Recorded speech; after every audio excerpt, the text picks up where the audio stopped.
Greg, you ever feel like our intros are getting a little too long? Yes.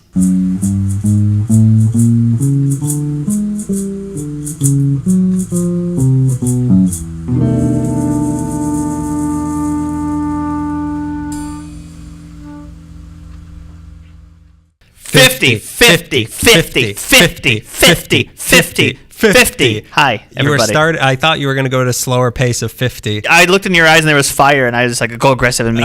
Those were dying embers, is what you saw. Dead for sure, like this conversation. Hi, everybody. Welcome to episode 50 of LA Meekly. 50. Now let's sit at my pace.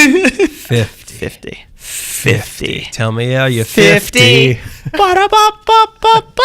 Welcome to episode 50 of LA Meekly. Live! From surprise from your living room. Turn around. Thanks for staying quiet, everybody. That's just because we're not funny and interesting. Okay. Thanks for not making noise like you always do at a live show. Yes. Nobody likes us, and it's going to continue that way. 50. Yeah, so welcome to episode 50. Who'd have thought? Certainly not I. Not me. I really had a lot of plans for this month about 4 years ago. I was like, February of 2018, I'm going to be busy. I can't be doing 50 episodes of something. And here I have to cancel all my plans. I've had to cancel everything for the last 49 months. My baby's so overdue. It'll learn how to feed itself. Babies do that. By eating my intestines. 50. I guess we should start with a thank you for listening for 50 years. Yes, you want to do it or should I? Thank you for listening for 50 years. Now you do it. Thank you for listening for 50 years. Thank you. I wish I could. 50. Thank you. Tell me, have you thank you? We're not good with sincerity, so thanking people sincerely, it's not computing with me. Thank you very much. You haven't done much. You left some reviews and some stars, but we're doing all the work here. We have so one you should review be thanking for us. every month we've been there. Yeah, it's been real. I mean, you snooze, you lose, smell you later, etc. etc. This is truly an honor. I don't want to forget to thank anybody. Thank you, Harvey Weinstein, Bill Cosby, Jeremy Piven. Thank you again, James Franco, the guy from That 70s Show, Casey Affleck, Ben Affleck, the dad from Seventh Heaven. These are all fans of ours. The only people who listen because we have the voice of children. In a couple, 2 or 3 days, there is going to be a special thing released that's going to be all of our intros, back to back, no breaks. It's not. We even say it at the beginning of that. It's not for everybody, but it's it's the only way we know how to celebrate is by shoving our voices into your ears. I think more than the actual research and then the recording of it, I think that is probably the most we've worked on anything together is those damn intros. I know. Because I don't know if anyone knows, it's not like 4 days of shooting notes back and forth. We lock ourselves in a room for 4 to 6 hours and yell at each other until we make an intro. 50 times! So if you like our intros, if you like a good maybe laugh, every 18 minutes, you might like this. If you like us, it's a lot of fun. That's how we're marking this 50th episode now. Back to normal. Okay. Hello, Greg. Hi, Daniel. I didn't notice you. This is our intro. Okay. I didn't notice you there. Wow. Back to the Future. Get out of here. What is this? IG-88 Town? That's a Star Wars reference for people who don't know. Back to normal.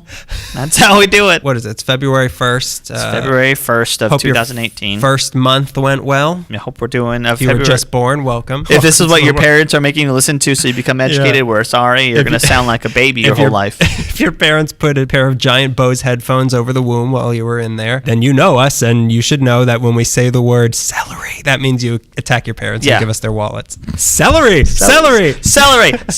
But which salary is it? With the C or with an S? Is it salary like I'm making money? Or salary, the sound effect used for bone crunching, bone breaking? Oh, it's also a food, I guess. It's that thing that grows out of the ground for sound effects crews. Well, if you like sounds, then you're probably going to like this episode because it's a lot of sound. It's a whole lot of sound. It's what is every broken down unit of sound? Is a grapheme or something? I don't know what you just said. Graphemes. That's what makes time travel possible. That's how you break the barrier between the 80s and the 50s. It's February. It's Black History Month, so we're doing another episode putting a spotlight on that. We're going to be doing black-owned businesses from LA. We were splitting it up up, I went down a rabbit hole. The way I landed on my second one I'm going to be talking about was because there was a picture on Tumblr I saw like 5 years ago. So, of course, I'm going through my Tumblr from like, what was I doing in 2013 or whatever. This podcast. Oh, yeah. But there was a theater owned by two guys. I think it became the New Beverly. And I was trying to figure that out, and it wasn't making a lot of sense. And then I landed with my second, whatever. We'll get there when we get there. That. No, I mean, no one has to listen. Yeah, no one listens to me. They fast forward. This is the Mark Maron time. They have the Mark Maron button on their phones. I bought a new guitar, and that's not really sounding Turns out it was a cat. Turned out it was 6 cups of coffee that were just really loud. Like me. Turns out that's also me. Glow. Thank you for listening. Pow. I wonder which much more successful podcaster we're going to be making fun of next month. I know. January was Aaron Mahnke Mockery Month. Yeah. This is Mark Maron Mockery Month. Let's pretend to be Georgia and Karen. Oh, yeah. I'm the first one to start this. Yeah. I'm the one holding this up. I'm going to start this off. So we have 5 businesses for you total. Mm-hmm. And at the end, you get to buy one. You get one at the end. We're giving one of these franchises away. We don't own it, but we're going to buy. We negotiated with all of them. They all agreed. I feel like I have to sneeze. They say if you think about strawberries when you're about to sneeze, it fizzles away. Yeah, there's strawberries, orange peel, or blue cube, or if you like rub your eyelashes. That's all dumb. Was that backwards? That's how magic? Yeah, that's how you summon Tinkerbell. Well, what better transition? Let's get right into it. Tinkerbell's here. Hello. Hi. You're quite small. You're very small. If I don't believe in you, do you die? Good. Bye now. No funeral needed. You break it, I can't think of a Peter Pan. Don't grow up. Don't break it or you don't grow up. You break it, you get eaten by an alligator. Bye. TikTok's me. TikTok. Don't try to stop me, Smee. I'm trying to kill a fairy. Let's start this. Please. If there's one thing that says classical soul and R&B, it's Radio Free 102.3 KJLH FM. Do you work for a radio station now? You're really good at that. Yeah, that's what I told you. We're giving it away. But if there's one thing that says Daniel isn't the right person to give a history of that, it's the collective voice of the whole city. But here we go. Let them stop you. Let them try. Oh, they're here. You scared me. You scared me. You scared me. I thought there was a fictional crowd outside. It starts with a man named John Lamar Hill Jr., born June 11, 1923, right off of Jefferson near USC. He went to the Manual Arts High School, and then he went to USC for business in 1942 before he became a sergeant in the Army from 1943 to 45, where he decided he was going to become an aviator, but the death of his dad pulled him into the family business. Unfortunately, business was dead. Fortunately, that's how they liked it, because his dad was a former Pullman porter who became manager of the Angelus Funeral Home in the late 1920s. That's a lot of information brought really quickly. This is how you start it. Greg doesn't like origin stories. We were talking about Spider-Man earlier. Yeah, he doesn't find it necessary to understand how a man can become spider-like, but just give me the fun. I don't need to see a peanut's grown. Just give me the peanut. I don't need the baggage. Yeah. So in December this is the origin story of Spider-Man. In December 1946, Hill started work at Angelus Funeral Home and enrolled at the California College of Mortuary Science, which is the only school where the student body is a cadaver. I didn't know more. Okay, never mind. Doesn't matter that I didn't know what mortuary science was. Nobody knows what library science is. I think you could assume. Yeah, I could probably figure it out. He graduated in 1947 and eventually became owner of the funeral home and also the Angelus Rosedale Cemetery. Where's that at? Do you know? It's in... Is that the one that's off of Washington and Venice? The one with the brick wall? No, they specifically say we're not the one with the brick wall. They say that, right? Yeah. And they all say Greg, you're wrong? Yeah. Okay. If Greg asks, we're not the one with the brick wall. We're not the one on Washington, between Washington and Venice. Hill became Angelus Funeral Home president in 1949, and in 1954, he started his 20-year tenure as the first African-American member of the California State Board of Funeral Directors and Embalmers, which is a barrier everyone was waiting to be broken. People were wearing his jersey. He's my favorite mortician. My favorite 60s TV show was My Favorite Mortician. He invented some sort of two-tone radio emergency system to improve emergency radio alerts. Wait, what did he... Repeat that one more time? A two-tone radio emergency system. Like, he made it? He made a better version of what already existed. What already existed. Okay. Nobody donated money to our Patreon to get my radio engineering degree, so I don't understand it either. But you can thank John Lamar Hill for us having a pretty good radio alert system nowadays, and you can bet he never got credit for that, obviously. He was a member of the NAACP and a 33rd degree Freemason. Okay. That's the highest. Scary. He died October 5th, 1988. He's buried at Angelus Rosedale, and for what I understand, he got a very good deal on that. That should just about do it for the story of KJLH. Oh, silly me. I forgot to talk about the actual radio station. Dummy. God, you're an idiot, Daniel. This is why nobody listens to you. Don't type any of this. In 1965, Hill had a little bit of money, and someone he knew called him with a business proposition. The owners of KFOX FM radio station. I got jelly in my throat. You ate jelly donut, didn't you? You don't think that had jelly in it. So the owners of the K-Fox FM radio station operating out of a building on Anaheim Street in Long Beach were selling that station because they had upgraded to a better one. So Hill thought it might be fun to own a radio station. So he bought it, and K-Fox FM became the first black-owned radio station west of the Mississippi. Wow. But as it may have been owned by an African-American, but it was not a black, quote-unquote, radio station. K-Fox was the opposite of that, and it was a country music station that was simulcasting on FM and AM, but when the station changed hands to Hill, the FCC caught wind of what they were doing, and they weren't allowed to be doing that, so their FM broadcast was cut, so now it was just AM radio. So suddenly the deal Hill made got a whole lot worse. So now he had a radio station playing only on AM with outdated equipment and low signal range. Most of the signal they did have was just dumping out into the Pacific Ocean. Cool. For those people working on those oil refineries for and the stuff. Shape of Water monsters. The previous owners also took the call letters K-Fox with them and gave Hill the new letters KILB for K in Long Beach, ILB. So now not only did he have a bad radio station, he had a bad radio station with a bad name. Yeah. So Hill decided to make some changes. First of all, KILB is dumb, and it barely made any sense. So he decided if it wasn't going to make sense, he might as well name the station after himself. KJLH, K. John Lamar Hill. Problem was those letters together are a dyslexic dystopia, which apparently I am because I could barely read that. It wasn't easy to write or say, and it was also similar to another station that was in town. So to avoid confusion, to make it clear, he gave it the slogan KJLH, kindness, joy, love, happiness. That's what it stood for. That's very pleasant. But don't forget, John Lamar Hill. He switched away from the country music format and started broadcasting music he was more familiar with, which was jazz, soul, R&B, black music by black musicians. On Sundays, he'd also broadcast local church services and gospel, which is something they still do today. Now you don't even have to go to church. It's that easy. I'll cruise in my car. Just click on the radio, sit at home with your Bible. Rosary in your hand, just staring at the wall, just staring at a crucifix. Just listen to the radio. Kick 'em back. That's a nice Sunday to I me. like that. Rocking chair. No one's allowed it. No, those are sinful. Those simulate the rockin'. The rocking and rock and roll, yeah. Yeah. If that chair's a rockin', probably burn it. Probably take it to the church and just have, bless it or something. I don't know. Put some real legs on it. Covered legs. Covered, of course. So he tried selling ad time to people, but nobody would buy it because his station couldn't reach anybody. It was going into the Pacific Ocean. Yeah. So after about 4, he was doing great in Atlantis, though, which exists in Long Beach Bay. They like soul music. In Long Beach Bay. Atlantis. In Long Beach, in Long Beach. So after about 4 years, he moved the transmitter to Dominguez Hills. So now his broadcasts were at least reaching the demographic he wanted to reach, which was the African-American community in South Los Angeles. It's like Torrance-ish. Yeah. Or Hawthorne, yeah. Dominguez Hills. It's where soccer is born.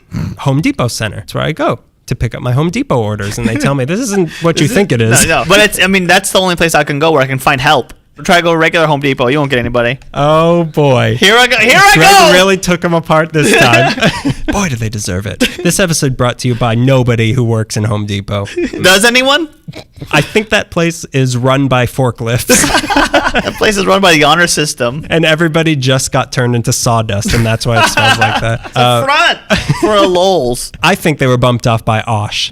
He wanted to leave Long Beach as well, so he applied to the city of Compton, and sold his station as being a point of pride that the community could rally around being a black-owned radio station playing black music in a black part of town. And the mayor and the city council immediately were like, yes, please do this. We want that. Yeah. The only opposition was, of course, from KISS and KUSC, who opposed having their signal in the area, claiming it would interfere with theirs, but it wouldn't have, and basically they called them out for being racist, and they were like, yeah, you're right. Caught us. All right. See you in 10 years. I miss those days when people were like, yeah, that's probably what it is. Not today. No. Double down.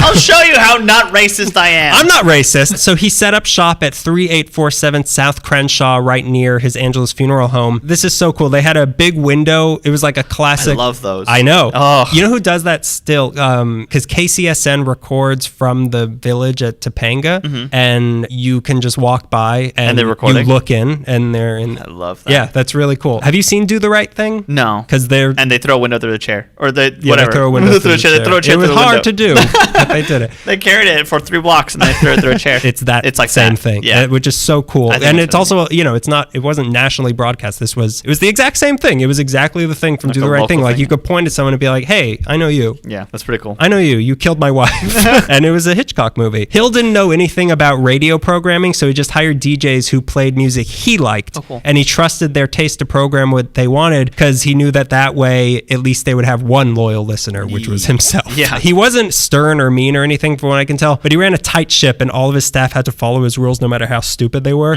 All the DJs had to wear ties at all times. If they didn't, I'll be able to hear. They would be fined $5 if you didn't wear it. And, he worked at the funeral home right down the street. He'd be working late at night, so he'd pass by at like 2 a.m. and look in, and if they weren't wearing a thing, like he'd knock on the glass and be like, he'd show him 5 fingers. And oh my God. And they'd show him one. What, did they own a tie shop?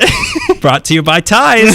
They knew they had to pay. So he kept everything in order. Refined, yeah. So even though this was by all means a black radio station by and for black people, none of the DJs ever came out and explicitly said anything like that. At this time, you couldn't say the word black on the radio. Yeah. You still can. I shouldn't have said that. I'm getting pretty offended. I'll edit this. You can't say white on the radio. Thank God. But then one DJ came along named Rod McGrew, and Rod McGrew had a little bit of an accent, and he would begin his broadcast by saying, "This is your brother, Rod McGrew," and that was enough. All right. God. No, they didn't get in trouble. That's like KJLH. People knew this wasn't like the other white radio stations. I see what you mean. This was a different sort of radio station. It became the African-American voice on LA's radio waves. Cool. Don't jump to conclusions. I was scared what was going to happen next. I didn't want him to get in trouble. $5, please. They were playing, in their words, not mine, straight up black music. That's what they were doing. Like I said, there was R&B, gospel, smooth jazz, gospel again, and eventually R&B, smooth jazz, gospel, jazz, gospel, R&B, jazz. Eventually they would play jazz fusion and hip-hop. Also, they did news and sports. They were catering to the adult African-American community, not to kids or teens. Cool. And maybe it was because of that they didn't even start breaking even financially until 12 years in. Then they finally started making a profit, but once they started making money, Hill lost interest in the station because he was just doing this as a hobby. Yeah. And now that there were responsibilities of running a successful business, it wasn't fun for him anymore. Oh boy, don't I get that. How could you? You don't know the experience. We're still in the first 12 years.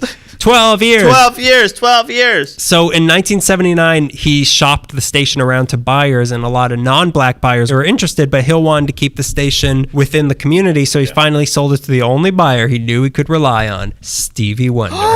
Stevie Wonder? Like the musician? No, not that one. The different one. Intervisions? Little Stevie Wonder. Little Stevie Wonder, whatever movie. Forever child prodigy, Stevie Wonder. So he bought it for $2.2 million, and he kept the spirit of the station alive, and he helped it grow bigger, but still be local South LA. Yeah. Like, that's what it is. And for better or worse, they gave starts to Steve Harvey, D.L. Hughley, and Tavis Smiley. He's one of the people who supports our show. One of those Tavis Smiley. One of those people we are joking that because they're sex offenders. He's one of them. But something happened in the early 90s that made them stop everything that they were doing and prove just how important they were to the community. The Rodney King riots in 1992. So the station was in Crenshaw. So when the rioting started, it was happening literally outside that big window we were so happy about. They saw as they were broadcasting exactly what was happening out on the street. One guy, he smashed open a TV repair shop across the street, and he ran off with a TV, not putting together that it was a TV repair shop, and all the TVs in it were broken. Funny. They saw the National Guard marching past. They saw everything. But more importantly, they heard what was happening because they realized that they can't just sit there literally in the middle of everything playing Johnny Coltrane pretending that nothing is happening. Little Johnny Coltrane. Yeah. Child prodigy.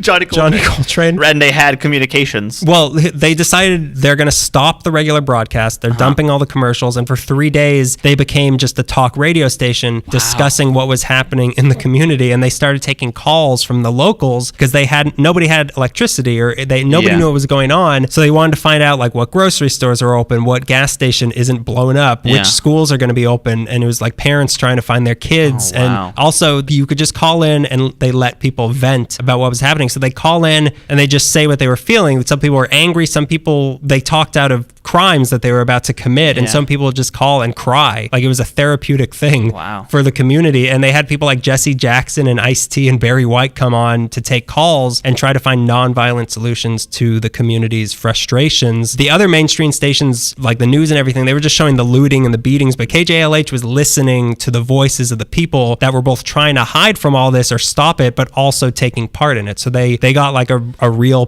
picture, panoramic vision of what exactly was happening and why it was happening. And it was really important what they did. The DJs, they slept in the studio for those 3 days, and listeners brought them food, and they parked their cars on the sidewalk in front of the building for protection, so that they wouldn't throw a window through the chair or chair. This is Do the Right Thing. Oh wait, and then Spike Lee came in. Does any of that still exist? Any of those recordings? Yeah. No, they're readily available. Really? It's really cool. Oh, fantastic. In 1993, they won a Peabody Award for these 3 days of coverage. The other people who won it were Roseanne and Seinfeld, which in my opinion did just as much for the Riots. That legacy of the station lives on with Stevie Wonder's House Full of Toys, which collects toys for low-income children. They collected a ton of supplies to send to victims of Hurricane Katrina. I don't know where else to fit this in, so I put it here. They won an NAACP Image Award. In the late 90s, they moved the station to 161 North La Brea Avenue in Inglewood, so they don't have the big window. If they have a window, it's small. It's like a porthole. You could throw, they learned their lesson. You could throw like an ottoman through it, maybe. And they cater to a younger audience now, but they're the only R&B station with a continuous live and local air staff, and are only one of 2 commercial radio stations in LA that are Black owned and operated. Wow. It's a good station too. Yeah. I mean, we were listening to it when we were getting ready. On Sunday, I was like, I should listen to some of this, and it was all gospel music. And I was born again. And it sounds pretty interesting. I started getting ideas. I don't know. I want to convert to gospel music. Maybe Satan isn't that great. I take everything I said back. All the sacrifices, can I take them back? I'm going to be doing the story of Fatburger. Oh, baby. We almost went there tonight, and then we chose to get Mexican food instead. There's a lot of food places, and it all makes me very hungry. Yeah, I had to do a part where I was describing. I'll get to it, but I was like, oh god, I gotta leave. I want to go eat it. So Fatburger was the creation of one woman from Texas, Lovey Louise Yancey. She was born in Bastrop, Texas in January of 1912. She's one of 8 kids. She moved to Los Angeles in the mid 40s. Sorry. Coincidentally, her mid 40s. Yeah, in the mid 40s with her daughter. They came from Tucson, so we're doing something in Tucson. I couldn't find too much about that. Yancey left her home in Tucson, Arizona. I hope that's a song. Is it about Fatburger? Yeah, it's the Fatburger theme song. We all know it. We all know it. Let's all sing it. Let's all sing it together. Come on, audience. Okay. You don't know it either? Great. That's just how they react to anything we do. Silence. Yeah, we've been there. Lovey Yancey opened up the small 3-stool hamburger stand, known then as Mr. Fatburger, with Mr. Fatburger with a gentleman named Charles Simpson in 1947 on Western Boulevard near Jefferson, also by USC. I don't know why I keep waiting for you to say that someone involved in its name is something like Charles Fatburger. Let me get there. Lovey settled on the hamburgers because they were the fastest selling sandwich in America. She had at that point already operated a restaurant in Tucson. Since LA is the city of dreams, she figured she could just make burgers would make her famous. Her partner We've in all this, been there. I thought, these onion rings are going to take me to the top, baby. Her partner, as I said, was Charles Simpson. He worked for a construction company and reportedly, but not confirmed, built the original Mr. Fatburger shack out of scrap metal. That might be a fact, Jack. She settled on the name. Which is the type of cheese they used. So I eat scrap metal as cheese.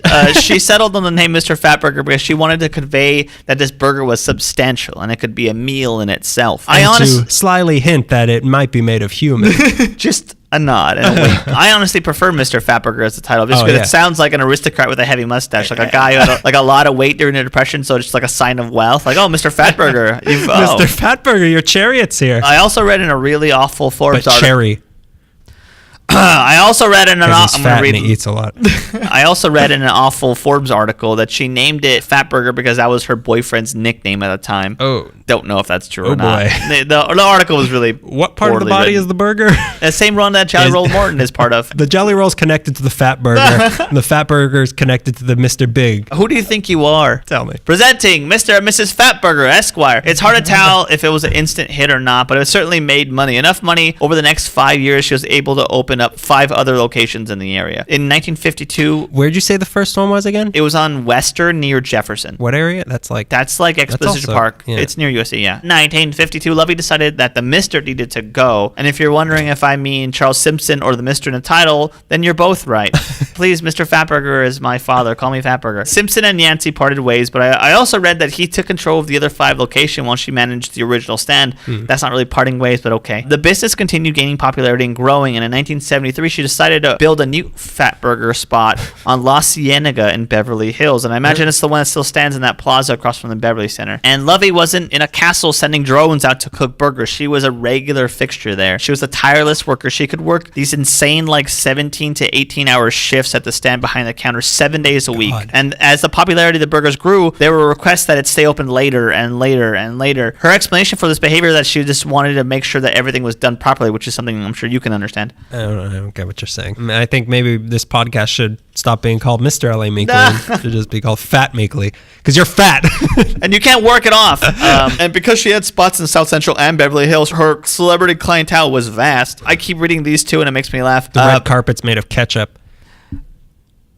Don't ignore me. I will not be silenced. I just bit my tongue really hard. Much like a Fatburger. Oh, you brought me 2 Fatburgers. The Widow Fatburger. No, people like Red Fox and Ray Charles would stop in to say hi to Lovey. Really? Yeah. I would love to eat a hamburger with Red Fox. I would love it. I think Red Fox comes up in my next one, actually. Is it Red Fox? Yeah, he's a business. I almost went an entire page without talking about the burger, so let's go ahead and do that. Oh my God, I'm not ready for this. Every meal is cooked to order, just the way you want it. All burgers are custom-made masterpieces. What you do what you want. What you do to the burger is none of my business. Once you pay for it, it is yours to do whatever. You do what you want, and you just pick how fat you want it to be. They use the freshest ingredients and traditional cooking methods. No heat lamps or microwaves. They use fresh, never frozen lean beef, chicken, turkey, veggie burgers, sandwiches. They have hand-scooped real ice cream milkshakes. Really? Homemade from scratch onion rings. Fatburger bills itself as the last great American burger stand. It's true. It's absolutely true. It's true. I've checked the documents. The rest are all owned by Taiwan. By 1980, Lovey began to grow the business through local franchising, and by the end of 1985, the chain had over 15 franchise sites throughout Southern California. The following year, 1986, Yancey's Fatburger franchise was named number 5 among the fastest growing burger franchises chains by Entrepreneur Magazine in its annual Franchise 500 list, and it was trailing behind McDonald's, Burger King, and Wendy's. She built this all herself, and Charles Simpson, but mostly her. In 1990, she took a backseat at the age of 78 and sold her $1 million franchise to a British record producer and an investment group. Stevie Wonder? But she retained control of the original property on Western because she knows what she's doing. She loves that place. Over the next 15 years, 15 more Fatburgers opened up, and celebrities started to step up to the plate to manage them because Fatburger was not only a successful business, it was also a cool cultural icon. When the Beastie Boys came to LA, they would go to Fatburger. Ice Cube rapped about getting burgers at 2 a.m. from a Fatburger, and it was a good day. I can't believe it. Our old deceased pal Notorious B.I.G. sang about taking the lady out to Fatburger. It's weird. He comes up in my next one. Well, Ice-T was in my last one. What's going on here? Whose story are you telling? I'm doing a Kaiser Sose thing where I'm just patching a bunch of stuff together because I didn't do research. And then Microphone McGee came in. This was a place that was getting built up through hip-hop and also TVs and movies. It made an appearance in Sanford and Son. I'm really curious about that. We know Red Fox liked it. Yeah. It came out in Fast and Furious. David Letterman included Fatburger in his top 10 list of things he'd miss most about leaving Los Angeles. Celebrities started wanting to open up franchises. Montel Williams owns 5 in Denver. Kanye West has the Chicago region Fatburger. Really? Queen Latifah has one in Miami. Pharrell Williams opened up the first location in New York, and former Baltimore Ravens Orlando Brown also bought rights to the open Fatburgers in Washington in 2007. Magic Johnson Wait, his name is Orlando Brown? Yeah. I thought that was a sports team. No, the Ravens are the team. I thought you were listing like his whole... He's a former the Orlando Browns. Former player for the his Baltimore name Ravens. Is Baltimore Raven from the Orlando Browns. My name is Baltimore Raven. God, that's a cool name. That'd be a great name. Yeah, he almost as good as Mr. Fatburger. Those are 2 villains in a Sherlock Holmes story. Mr. Fatburger is my father. I'm Baltimore Ravens. The case of Baltimore Ravens. Magic Johnson sponsored a $5.3 million management buyout with the help of Janet Jackson, David Spade, Cher, and Darren Star, who is the creator of Sex and the City. Speaking of Mr. Big. In 2003, though, Magic Johnson sold his majority stake for $6 million to Portland, Oregon. Do they serve majority stake also? Yeah, it's a lot, though. It's the majority of the room. He sold his stake to a group called Fog Cutter Capital Group, who now own Fatburger and have currently 93 locations in the U.S. and Canada. The man who runs Fog Cutter is Andrew Whiterhorn, and to quote the awful Forbes article, his most notable action as of 2007 was pocketing $4.6 million of Fatburger's parent company's dwindling cash pile as salary. While doing time in federal prison, he pleaded guilty to charges of paying an illegal gratuity and filing a false tax return. He's also delinquent on $1 million loan from the company. So we'll see what happens there. And we think he stole some onion rings. I'm watching you, Whiterhorn. As for the original stand, it was never designated as a Los Angeles historic cultural monument, and I don't know what happened because I read that she retained control of the original property, but it seems that the property was sold not too long ago. The new owner plans to develop low-income housings on a site which is 3001 to 3023 Southwestern Avenue. The actual shack is still on the property and cannot be torn down, but must be rehabbed and incorporated into the new development. So low-income housing site is imminent. Deal disclosed for $3 million. So there's going to be a low-income housing complex built on Western with the original hamburger fused into it. So, and that's the one that he made out of like scrap metal. It's been updated since then, but it's still the original stand. It looks small from a picture. Lovey Yancey died of pneumonia, sadly, in January of 2008 at the age of 96. She built a franchise from a scrap metal shack in South LA into a multi-million-dollar business. She is a true entrepreneur. She also established a $1.7 million endowment at the City of Hope National Medical Center in Duarte in 1986 for research into sickle cell anemia. She created the endowment in dedication to her 22-year-old grandson, Duran Farrell, who had died of the disease 3 years earlier. Lovey Yancey, Godspeed. I really want a Fatburger. Yeah. I had no idea that I mean, all the people you listed as having franchises, it's majority African American. I had no idea that it was not just started by an African American person, but still this means something to the It's being stirred by people in the community. It's pretty cool. Yeah. Do you like Fatburger? Yeah. I always stirred away from it. It's more expensive than. That's why we always stirred away, because in high school there was the one on Vermont and like Hollywood, and we were like, we should get Fatburger, and we walk in like, oh, we have like 40 cents, like we're not getting Fatburger, and then we went to Fatburger together. You got a coupon. I got a salad. We went to the one in North Hollywood. We did? Yeah. No. That wasn't Fatburger. That was the Habit. Oh, you're right. That was the Habit. Okay, I did get a salad at the Habit. I didn't get a salad at Fatburger. I was embarrassed to say that. And then come on. They probably have salad. They don't have salad. They have lettuce. They probably have salad. Don't give me a bunch of lettuce and call it a salad. Just give you a lot of lettuce. Just the name Fatburger makes me hungry. Yeah. Hearing the name, I feel like it's going to be really juicy and like really flavorful. My hands are going to be kind of soggy at the end of it. Yeah. I like a lot of sauce in my food. You know what I mean? I just want the natural meat juice. Let me finish. On my chin.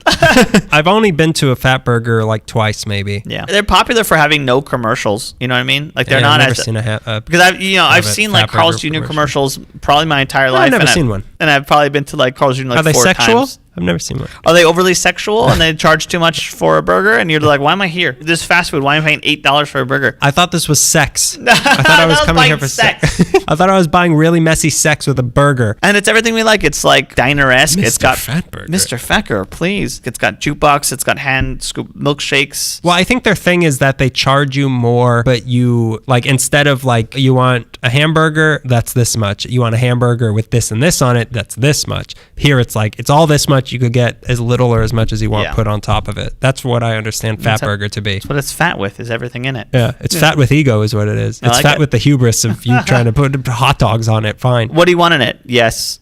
So do you want, just all of it, just to keep doing it until you run out of stuff. I want $8 on it. Close the store. I want everything in between 2 buns. Where does the Fatburger end and I begin? That's the question I want to be asking once I have served my Fatburger. Well, that was delicious. Keep it going. This next one's going to make you hungry also.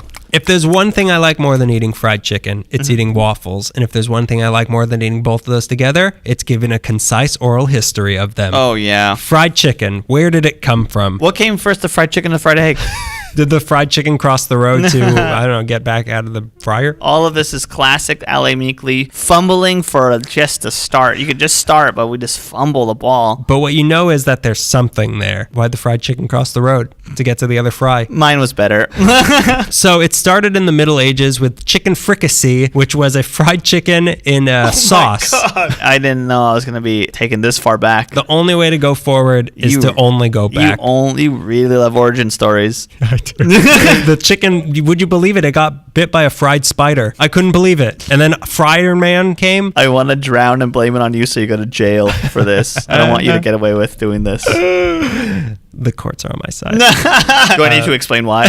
So it was this fried chicken that was in a sauce. So once cookbooks started coming around, this became a common recipe. And guess who was doing all the cooking in the kitchens of the southern United States come the 17 and 1800s? African slaves. So they started making versions of chicken fricassee, frying the chicken with the supplies and methods they had. Eventually they stopped doing the sauce that went on top, and then that was fried chicken like we know it. And then it became popular when the Civil War hit and the frying process allowed the chicken to keep longer. So it became popular food among the Southern soldiers who were decidedly unpopular with the people that were making this food for them. Waffles, on the other hand, also came from the Middle Ages, from bakers experimenting with making new types of communion wafers, but they realized they were too good for church, so they started selling them on the street, and they became popular street food, and that became more and more ornate with toppings and stuff like that. You know, put a Darth Vader in it. I don't know why I assumed it's from Canada, but I think it's because it's covered in syrup and it's nice. Yeah. They were brought to America, these waffles. Yeah. These waffles! These waffles, they're coming to my country and taking over my French toast. My American French toast. Nobody eats pancakes anymore.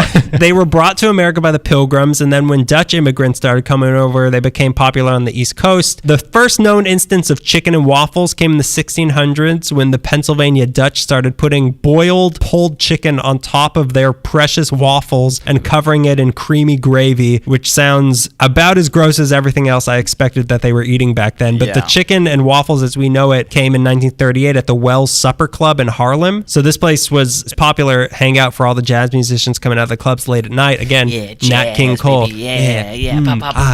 Ooh, heroin. People like Nat King Cole and Sammy Davis Jr.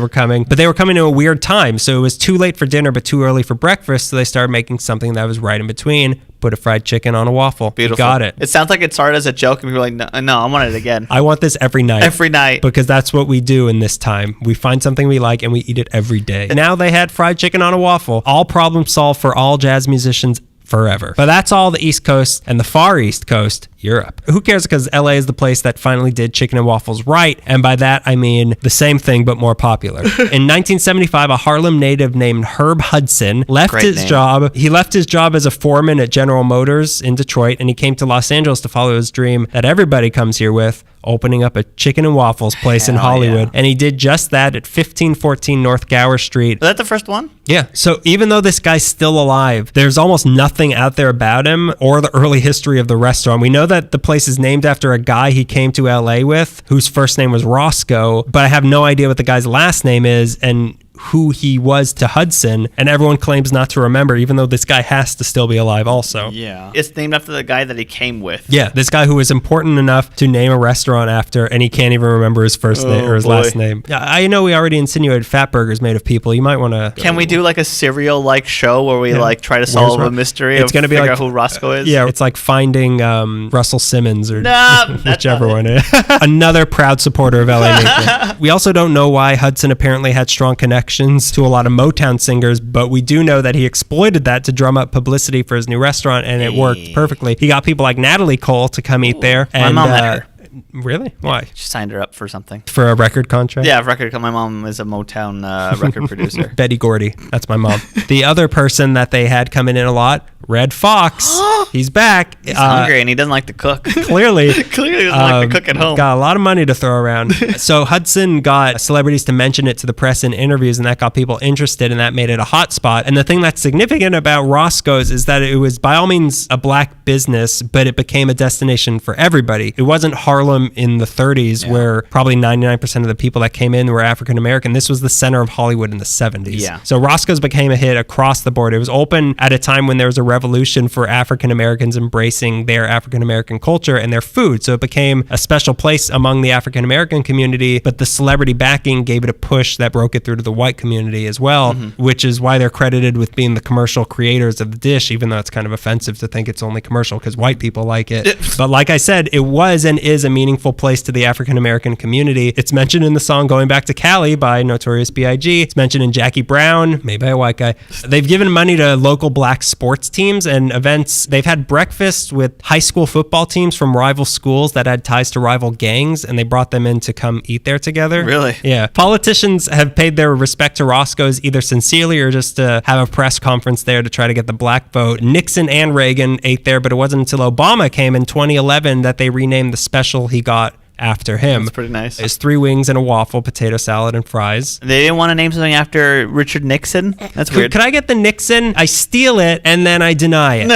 That's what I want to eat. That's what I want to eat. And then the Reagan one, it's jelly beans, and it's also at a different restaurant. I offer everyone food in a trickle-down sort of thing, and then by the time it gets to you, there's not really a lot. It's mostly for me. It's whatever I don't want. Which I want everything, though. I don't get trickle-down in economics. Go ahead. Tear down this waffle. I don't know. Nailed it. And then that's what he did with the digestive system. So Hudson made chicken and waffles popular to not just one part of a city, but to an entire city. And that's why people come from all over the world to eat there, and why they're up there with In-N-Out and Pink's as like a quintessential LA place to eat. Yeah. There have been imposters. In the early 2000s, a place opened up in New York called Roscoe's House of Chicken and Waffles with two S's. You foolish fool. It's like all the Tommy's ripoffs. Like Tommy's with an I-E. But they had the same logo also. But foolish. Hudson didn't care because he wasn't interested in New York. Clearly. But then they opened up in Chicago, and that was cutting into Hudson's turf. So he sued them, and they had to change their name to Chicago's House of Chicken and Waffles. That's fair. Mr. Chicago's House of Chicago. Mr. Roscoe's. I'm sure it is just as fine. Mr. Roscoe's dead. Yeah, I'm sure they're fine. The secretive nature of Herb Hudson made it hard to learn much about this place, but it made it easy for him to take part in crooked business practices until 2013, when Roscoe's was sued by an employee for racial discrimination, saying that the Latino managers were favoring the Latino employees, and also sexual harassment. And the restaurant had to pay $3.2 million, which drove them into serious financial troubles, which led them to file for bankruptcy in 2016, $7 million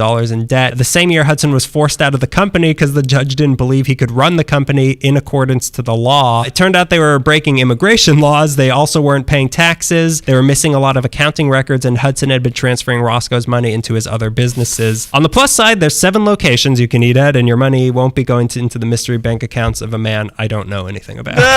Not just you, a lot of people don't seem to know a lot about him. So that's Roscoe's. Have you ever been to one before? Because I haven't. I haven't either. I'd like to go. I always hear it's expensive, so I'm always like, okay, I'll save up and go, and I never do. I think it is kind of, well, because I happened to get off the freeway at Gower only a few months ago, and I was like, that's it. That's the place. It's right there. We used to pass by all the time because that's where my school bus would go down that street. So I always see it and people would be talking about it, but no one had ever invited me. But you like Dinah's. Yeah, I like Dinah's chicken a lot. I don't like Dinah's. You don't like Dinah's. It bummed me out. There's a lot of things that I'm like, he's going to love this, and he don't. I'm like, well, I don't know him, and maybe I don't want to. This isn't the man I thought I knew. I like Dinah's a lot. That was like a family thing. Oh, it's Friday. We're going to be renting movies from Blockbuster. We're going to go to Dinah's. And watch them there. I was really disappointed by Dinah's. I really wanted to like Dinah's. I really wanted to like the new Spider-Man movie. I wanted to know, how do they get bit by the radioactive fryer? We should give it a second chance. I want to go to Roscoe's. Okay. I want Roscoe's. I want Roscoe's. And I want to go after church on a Sunday when there's going to be no wait. The lines are crazy.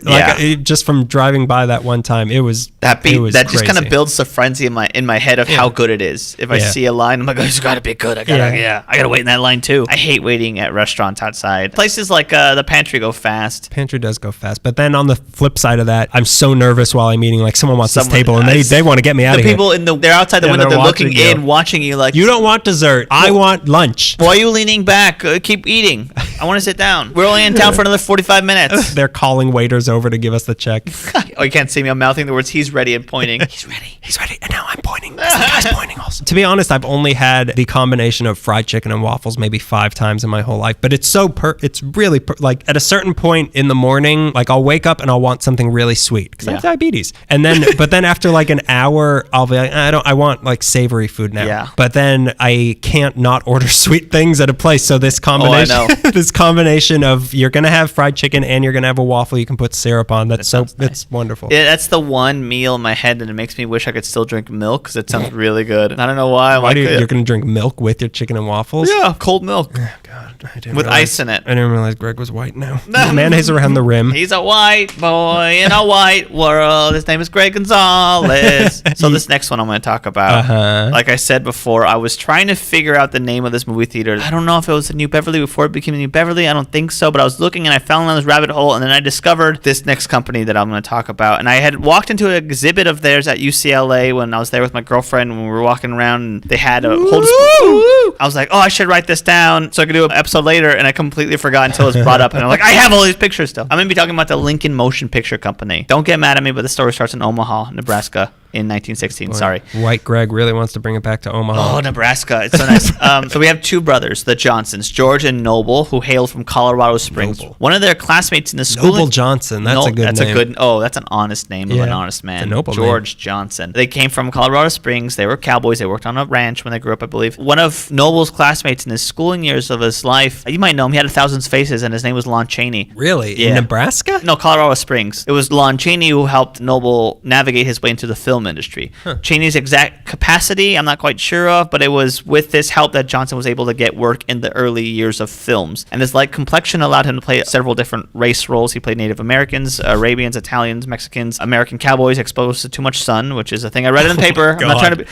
Thing I read in an old paper. Boy, oh boy. I didn't like writing it. I don't like reading it, but I read it. But pretty quickly after seeing into the giant machine that is filmmaking, saw that there were scarce opportunities for African Americans in the film industry. George had a different experience. After high school, he was sent by his father to the east to the Hampton Institute in Virginia, which was a school predominantly for Native Americans and black people. The Hampton Institute was established after the Civil War in response to the need for education for freed slaves. This environment, along with many other social and political restrictions, gave him the commitment that he needed to strive for equality. It's one of those progressive schools. So now the two Johnsons are on their separate paths, which both led them to understand that there's a need for social reform. I got a need for social reform. Civil Rights Beach Party. Now to better illustrate the importance of what the Johnson brothers did, we have to talk about a landmark film that came out in 1915 called The Birth of a Nation from D.W. Griffith. If you're wondering what Birth of a Nation is about, let's go ahead and say that its previous title was The Klansman. The original writer was a white Southerner, surprise, named Thomas Dixon, who seemed obsessed with the idea that newly freed slaves were attacking white women and only the KKK could stop them and set the country right again. Of course, that is dog, S-word. LA Times even then knew it. It surprises me, this story surprises me how everyone in 1916 was sort of on the side of black people. So when Birth of a Nation came out, people were like,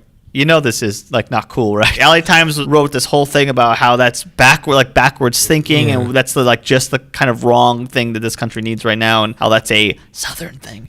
That's backwards and wrong. That belongs in the South. That belongs in the South. Whatever year you still think it is, take off that Union uniform. The Union's good. Yeah, you're right. What's the other Confederates. one? Confederates. Yeah. The Confederates one, the ones who are eting fried chicken. That's how you know. That's how you know that they're good. Yeah. Those are the bad ones. Damn it, I keep mixing it up. So Dixon was a novelist and a playwright, and after the Klansman novel was published, he produced a play of it too. But there was a problem with Thomas Dixon's work. It was popular, not just with the white South, but with what was being referred to as the Young North, which I don't know if that means new states or young people in the North, but this work drove the Young North to commit violent acts against African Americans. The play arrives in LA in 1908, and I'm very happy to report that it was protested heavily upon. It was protested heavily in Philadelphia, and the police had to come and make sure the protesters didn't storm the place. Their argument was that the play called for the lynching of African Americans, and it really did. Eventually, the mayor of Philly had to have the production halted. When it got to LA, many African American churches signed a petition warning the mayor at the time, which was Arthur Harper, that the Klansman would provoke a race riot. The play would provoke a race riot. Mayor Harper decided to respond to this warning by saying, "I'll keep an eye on these rascals,"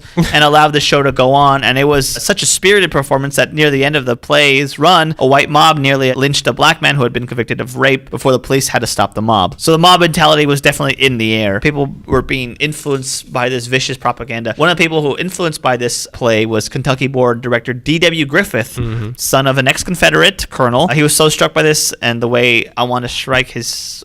he was so struck by this... The way I want to strike his... excuse me. He was struck by this, the way I want to strike his head with a pipe.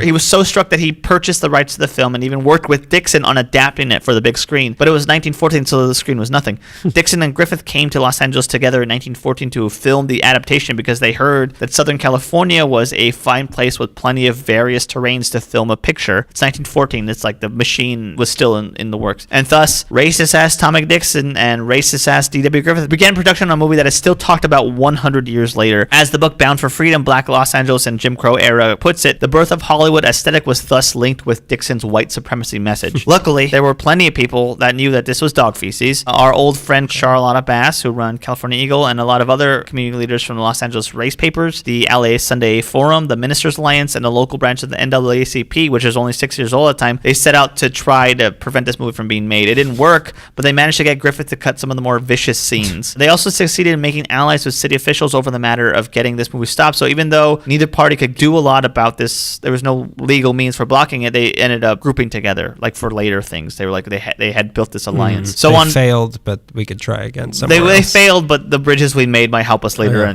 So on February 8th, 1915, The Klansman premieres in Los Angeles at the Clunes Theater on 5th and Main, where the Roslyn stands, under the new title Birth of a Nation. And it's almost instantly popular, critical acclaim. Everyone thinks it's so real. Thomas Dixon had a friend who worked for the government from Princeton. His name was Woodrow Wilson, and he was the president of the United States at the time. President Woodrow Wilson agreed to have a screening of Birth of a Nation in the White House and went on record to say the film, "It is like writing history with lightning, and my only regret is that it is all so terribly true." Millions saw the film in 1915, and as well as being one of the most offensive movies ever made, it still implements film techniques used today like long shots and close-ups and fade-ins and low-angle shots, so we have to keep talking about it the way I have to talk about Roman Polanski. You don't have to. Chinatown's really good! Also a big fan of the podcast. He loves it. Have you seen Birth of a Nation? Parts of it. I never sat through it. Parts of Not it a big fan. Well, why not? It's exactly that. In film class, they're like, here we go. This is bad. Don't learn anything from this movie, but this was the start of big movies. It's not the only time a close-up has ever been used, so I think we could stop talking about it. But it was the first time. Close-up on Klansman getting a rope ready. For what? Oh no. Awful. So there were unintentional good things that came from Birth of a Nation. The backlash against the film unified several groups and civic leaders. The city council, the city attorney, and the police department all joined up with black leaders to try to prevent screenings. But another benefit was that it revealed a gap in the new art form. There was no proper black representation. So now we get back to the Johnson brothers. Noble was in Hollywood under contract with Universal Pictures, which was kind of new. He was noticing that there were not many serious roles for black men. He was actually one in a handful of black actors who can get regular work, along with other actors like Madame Saul Tawan, George Reed, Ernie Morrison, who was a child actor. I think he was one of the Little Rascals. Was he Alfalfa? No. Keep at it. Name all of them. Alfalfa. Froggy. Ducky. I like that we jumped to the same one and only one of us is right. I don't know which one because it could be either one. My favorite rascal. Noble knew that there were more opportunities, but he was starting to realize that he had to make those opportunities. George was in Oklahoma working at one of the regions. Oklahoma. George went to Oklahoma and was working in one of the region's early black newspapers. It started in 1906, and then after that he moved to Tulsa and produced the Tulsa Guide, another early black regional newspaper, and then became the first black clerk at the Tulsa post office. They called Jackie Robinson a race man. These guys were also race men. They were doing things to move their community forward. So the next year after Birth of a Nation was released, 1916, the Johnson brothers start the Lincoln Motion Picture Company on January 20th with capitalization of $75,000. It was first run out of Omaha, but then it moved to Los Angeles where Noble could make the films, and George, who still worked in Omaha as a mailman, could produce them and then direct the company's bookings from afar, which seemed hard because it wasn't like you could email each other. Yeah, like you had to 4 days. Yeah, that's 4 day delay. And action. Now it starts. So they ran a production office on Central Avenue at 1121 Central, which is near 12th Street, right outside of downtown. I read somewhere on the internet, it's unconfirmed, but they would have meetings on Central Avenue on the balcony of Smith's drugstore, which might have been this location. I can't find out. The aforementioned Dr. James Smith, the druggist, was the treasurer, because the Johnson brothers were not the only people in this endeavor. They had Dr. Smith, who was another actor. There's another actor and friend of Noble's named Clarence A. Brooks. He was the secretary, and a fellow named Dudley A. Brooks. Were they related? Probably. I just got that right now. Was Is everybody here brothers? You could only get in if you had a brother with you. Warner Brothers. They also had an attorney named Wiles O. Tyler. The only white guy they had on staff that's a good name. Wiles O. Tyler. Wiles O. Tyler. Wiles O. Tyler's here. There's a white man named Harry Grant, the only white guy they had on staff, and he was a camera operator, another employee at Universal, and was friends with Noble. The films were shot in a studio on Tennessee Avenue, which is in West Hollywood somewhere. It's by the 405, but 405 wasn't there at the time. They said there was 405, but it was in Roman numerals back then. This was one of the first independent film companies to make black films with black financing for the community, from the community, for black audiences, offering black actors and actresses some of the silent era's few opportunities to play non-servant, non-violent, non-punchline roles. Their film in 1916 was a movie short called The Realization of a Negro's Ambition, which was the title, which was about a Tuskegee Institute graduate who goes to California and finds love from a lady. He achieves this through heroism, virtue, and plain old American pull yourself up by your bootstraps gumption. The story is about a young engineering graduate at Tuskegee, like I said, who leaves his family farm, tries hand in the oil fields of Los Angeles, which is a veiled autobiography probably. Turned away because he is black, the young man rescues a white woman in a runaway carriage. I love that. That used to be a motif. It happened. They had to go somewhere. They had wheels and no brakes. She turns out to be the daughter of the oil company owner, who offers the young man a job with the company's oil exploration team. Later, the young engineer realizes that his parents' farmland shows oil possibilities, and spoiler, come on, I might the company owner bankrolls the exploratory drilling test that eventually proved successful. You can't spoil a movie that there's no footage left of. No, you can. I saw it in my head. But it turned out the oil was Kaiser Soze.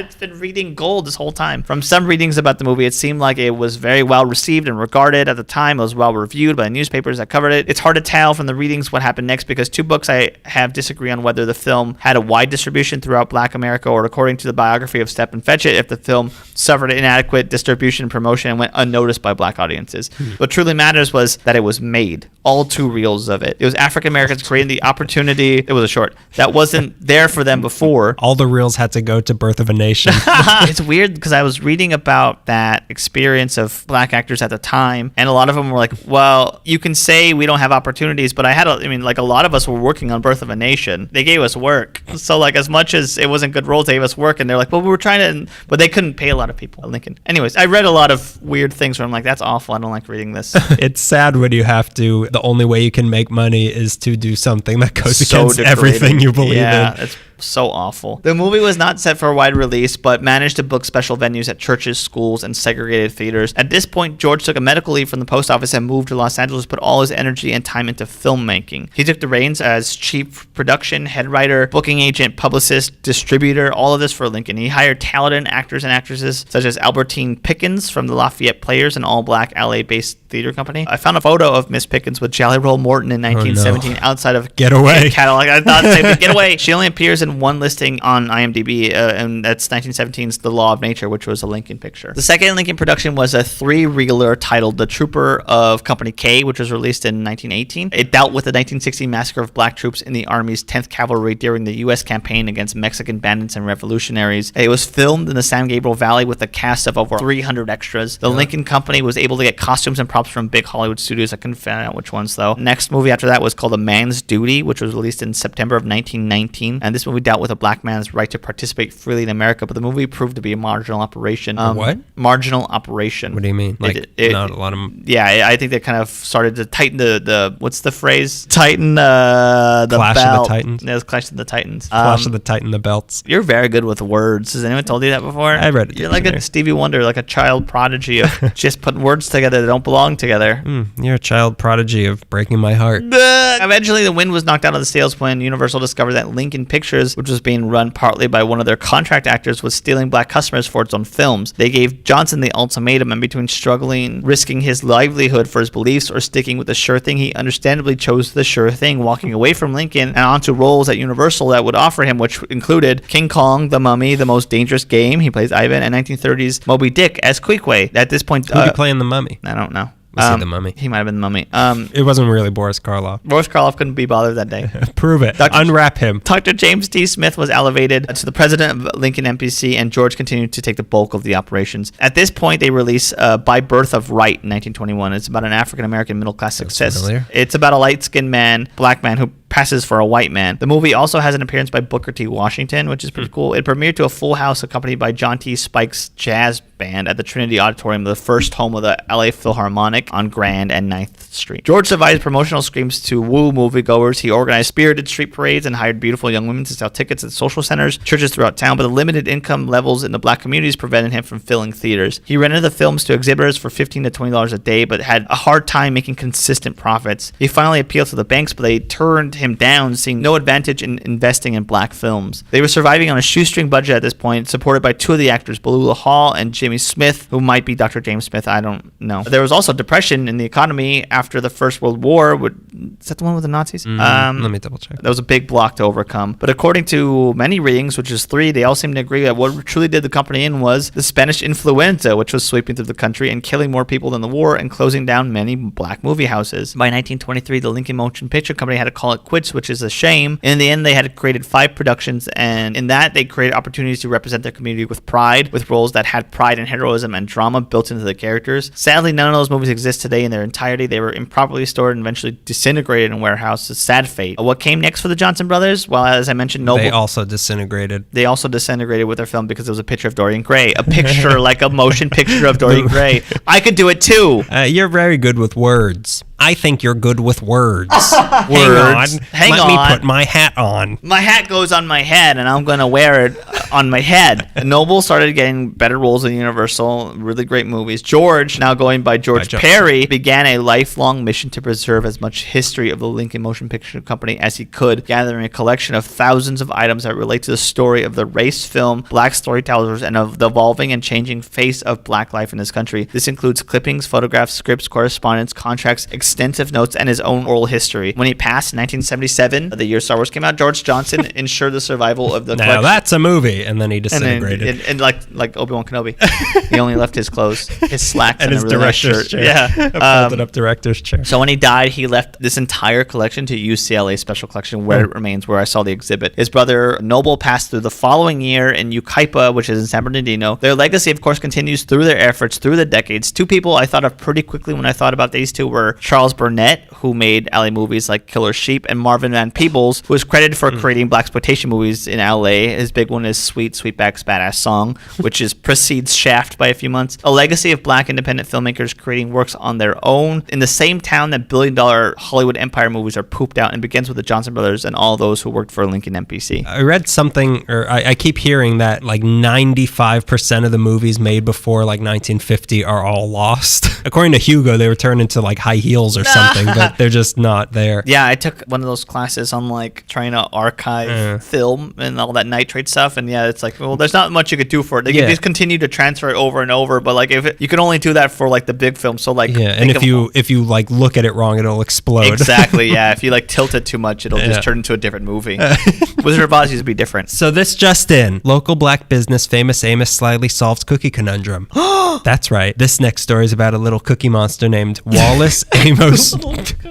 Wallace Amos Jr. Little Wally was born July 1st, 1936 in Tallahassee, Florida, to a profoundly uncookie-like family. His dad would take him along to strange women's houses and make him wait on the porch while he went inside to cheat on his wife. And then his mom, when he got home, would beat him with electrical cords. Wow, that's the worst way to start a story. You like origin stories. You want it? It was a radioactive electrical cord, though, and it turned him into a cookie man. He has the power to squirt pecans wherever he can. Luckily, that marriage got dunked in milk and fell apart when Wally was 12, and he was sent to live with his aunt Della Bryant in Harlem. Of course, one thing his aunt loved doing was baking cookies. Oh yeah, I like this. I guess I really do love origin stories, especially ones of boys living with their aunt and uncle in New York. Yeah, those are my favorite origin stories. That's it. All leads to there.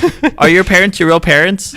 Oh, you mean Aunt Mom? No, Aunt Mother. So Wally loved eating the cookies, and she even taught him how to make them himself. And so he got interested. He got so interested that he ended up going to a food trades vocational high school. Hell yeah! But where's this young cool Greg with his slang terms? Speaking of heck. But in 1955, he made two questionable decisions in a row, and he dropped out of high school to join the Air Force. Boy, so 4 years... That's an opposite. Yeah, 4 years later, it's as American as apple cookies. 4 years later, he left the military, and he went back to New York City, where he enrolled at secretarial school and got a job in the stockroom at Saks Fifth Avenue, where he was able to work his way up to manager of the supply department before he walked away from that to get a job in the mailroom at the William Morris Agency, and this is where things get crazy. Would you believe it? The Green Goblin shows up. Harry Osborn? Go ahead. Please don't slow down for that. Keep going. You mean the Hobgoblin.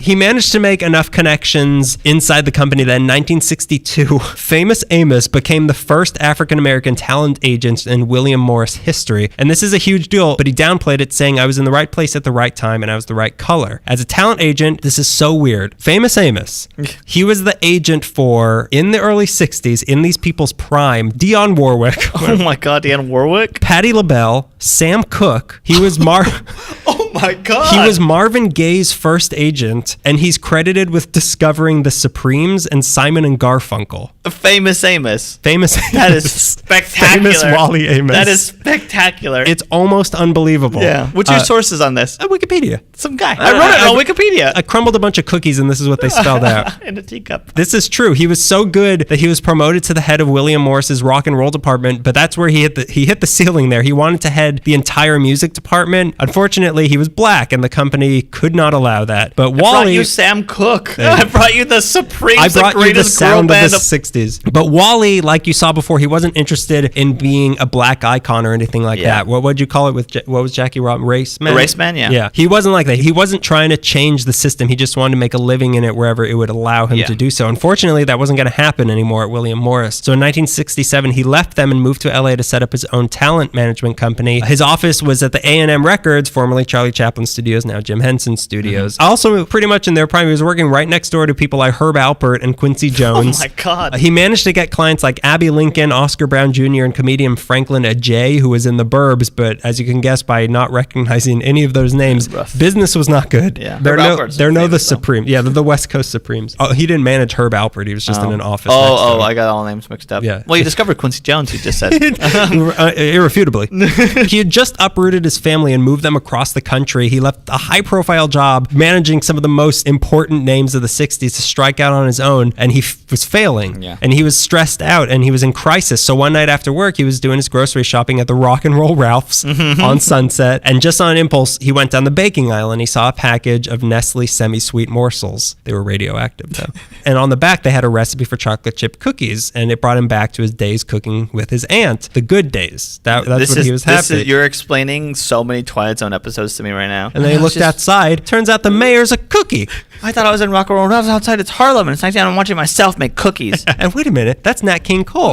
He's going to the supper club. They're creating chicken and waffles. And wait a minute, Mr. Fatburger, I thought you died.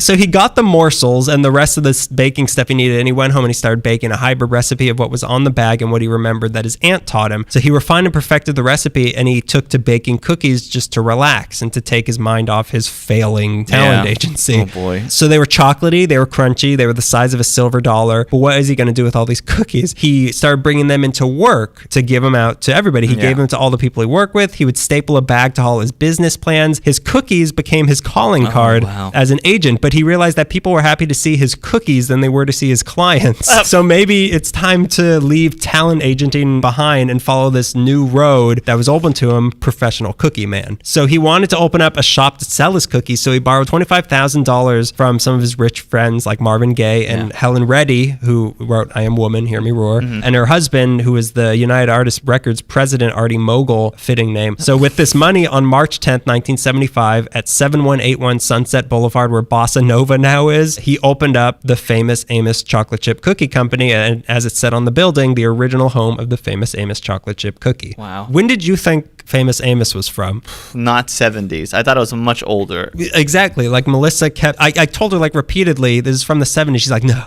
It's the packaging and the it feel. Looks like it's from the 20s. Like the 20s or the 30s. Yeah, it's Yeah. like a Depression era cookie. Yeah, it tastes like it too. It's not a decadent disco cookie. No. These were the cookies that fueled the Doors. These Otis Redding. all before they died. The store opened with a big gala, and they had a huge advertising campaign leading up to it. So the cookies themselves weren't mass-produced ones that we all had in lunch in elementary school. They were really the only place around selling high-quality handmade cookies, and this kind of began the whole gourmet cookie movement. I fought in the Revolution. For the Confederates? The Cookie Confederates? So some of them had pecans in them, but the majority of the cookies were just chocolate chip, and they sold for $3 a pound, and they were immediately successful. Within a few months of opening, he was already opening more locations in Santa Monica, more places on the West Coast. Bloomingdale started selling bags of his cookies, and it wasn't just because the cookies were good, it's because Wally was a great promoter, and he had a huge personality to match it, and he was the face of the company. He had a big beard, he was always happy, he would always be wearing a dashiki and a Panama hat. That's pretty cool. Which in 1980, it got donated to the Smithsonian as a symbol of grassroots entrepreneurship and a mainstream African-American business. He had bags of cookies wherever he went, and if you passed him on the street, he'd give you a bag of cookies. I know. I want to live in the 70s. Cookies everywhere, and nothing else is wrong. He traded cookies for radio time to promote his shop. Wow. He was on the covers of Time, People. Newsweek called him the greatest cookie salesman alive. He partied with Andy Warhol and Muhammad Ali. Oh my God. From 1977 to 81, he had a float in the Macy's Thanksgiving Parade. He was on Taxi and the Jeffersons. That's pretty cool. In 1986, he got an award from President Reagan, biggest fan of Roscoe's. He got it for entrepreneurial excellence. It was so weird to have something as pure and honest as a chocolate chip cookie shop in the middle of 1970s Sunset Boulevard. Yeah. Everyone thought it was a front for drugs, but Wally, he genuinely loved selling cookies, and he was successful. In the first year, they sold $300,000 worth of cookies. The headquarters eventually moved to Calabasas, but then there was a fire, and they went into an apartment building in Sherman Oaks, which I hope it was mine. Yeah. Until they That relocated. fire must have smelled so good. Anyways, go ahead. Even their documents. No, that's a little bit of cookie Is crisps someone in it. cooking cookie documents? Eventually, they relocated permanently to Van Nuys headquarters, where they already had a baking and packaging plant by 1977, and then they opened another one later in Nutley, New Jersey, of course, with both the places making over 6 tons of cookies a week. By 1982, they were taking in $12 million, with Famous Amos cookies being sold in over 20,000 locations worldwide. However, when people saw the success of selling cookies like this, they wanted to get in on the action, and competitors started popping up like the evil Mrs. Fields. And to try to make sure she and the others didn't get a strong foothold in the market, Wally expanded his company more and more, but he expanded too quickly, and he was not really a businessman, so he found himself running this giant enterprise that he was not qualified to do, and he was in way over his head, but he was protected of the company because it was his baby, and his name was on it, and his face was on it, so he wouldn't listen to the suggestions of any of his staff, and he started making bad decisions, and by 1985, he was losing $300,000 in revenue. That's how much he made the first year. That's when he realized he had to do something, so he started selling off his interest in the company to bring in executives who knew how to handle a big business, but these outside investors got more and more shares in the company until Wally realized one day that he was no longer owner of the company. So from there, things were out of his cookie dough covered hands. In 1985, Famous Amos was sold to the Bass brothers, who it turned out weren't good at managing companies either, so they in turn sold it to an investment group for $5 million, who then in 1987 continued the new tradition of animal name families owning it and sold it to the Bear family, but they weren't any good. So they sold it to the Salmon family. Yeah, and they went upstream with it and sold it to the Grasshoppers. So the new company lost $2.5 million. So in 1988, they were sold again to the Shansby Group for $3 million. So Shansby, they cut their production costs, they redesigned the bags, and closed their retail stores, and did the innovative thing of putting Famous Amos cookies in convenience stores, cafeterias. By 1991, they even had Burger King carrying them in 200 of their locations, but most importantly, they started selling them in vending machines. Basically, they changed the product from a gourmet specialty item to a low-priced common cookie, which is what I love. That's my language. That's what I like. By this point, Wally had gone from president to vice chairman to being only a paid spokesman when Shansby bought the company, but he left in frustration after a year. But what Shansby did saved the business, so they did what any good corporation who doesn't care about the product did. They sold it again in 1992 to the President Baking Company for $61 million. President Baking Company also made most of the Girl Scout cookies, and while they grew under Shansby, they thrived under President. They got them into bigger grocery store chains like Costco and stuff like that. Famous Amos was now making $74 million a year, but then in 1998, the President Company got bought up by Keebler for $450 million. So now Keebler owned Famous Amos, and Keebler offered Wally a 2-year contract to come back to be the spokesman for them, but he hated what they did to the recipe of his cookies, so he only agreed to come back if they changed the recipe back, and they actually agreed to it. And also, he lost his house, so he needed to do this. But after the 2 years, Wally was gone again, and then in 2001, this never-ending game of corporate hungry hippos continued, and Kelly Kellogg bought Keebler for $4.5 billion. So now Famous Amos was owned by Kellogg, which is where they stand today, and the only retail stores are in Malaysia. But what about Wally? Even before he officially left the company, he said that his heart left them in 1985. Then when he finally left them, he said he didn't even want to talk about chocolate chip cookies anymore. He was so over Famous Amos that he shaved his beard and he stopped wearing hats. Oh, that breaks my heart. I know. But lucky for his new distaste for cookies, the Shansby Group made him sign a 2-year no-compete contract, so he couldn't sell cookies or use his name or his face to sell anything that even resembled a cookie. So he tried at various times being the spokesperson for United Airlines, the California Egg Board, and Hush Puppies. But by 1991, he wanted to make cookies again. He couldn't help himself. So he said, I enjoy making cookies. There's something very nice about it. There is. So he started a company called Wally Amos Presents Chip and Cookie, which violated his no-compete contract on every single word of that. That seems like he just like, you know what? Here I go. Here I go. They won't notice. So Chip and Cookie, there was a cartoon boy and girl cookies. Okay. And he believed that they had the potential to take over the world like Hello Kitty did. So he started, this is their origin story.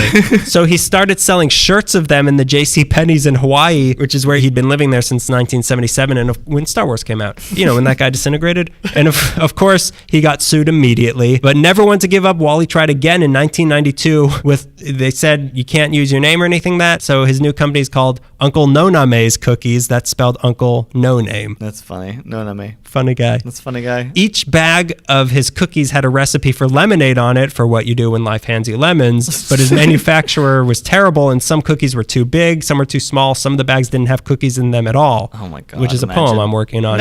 So he switched the company over to making muffins, but by 1977 he was $1.3 million in debt, and he filed for bankruptcy. Yikes. That's why when Keebler offered him to be the spokesman in 1998, they also promised to let him use his name again for new businesses. So he agreed. So since then, he briefly had other companies called Aunt Della's Cookies, and he resurrected the Chip and Cookie Shop for a little bit. He still has, it's now called Uncle Wally's Muffin Company, but his current cookie shop is in Honolulu called the Cookie Kahuna, and his new look is to always be wearing hats that look like watermelons, which is very weird. They literally, it looks like he's wearing a watermelon on his head. That's kind of fun. He's a fun guy. He hates what Kellogg's done to his cookies, saying they cheapened the product. He was on an episode of Shark Tank in 2016 selling Cookie Kahuna cookies. They said no.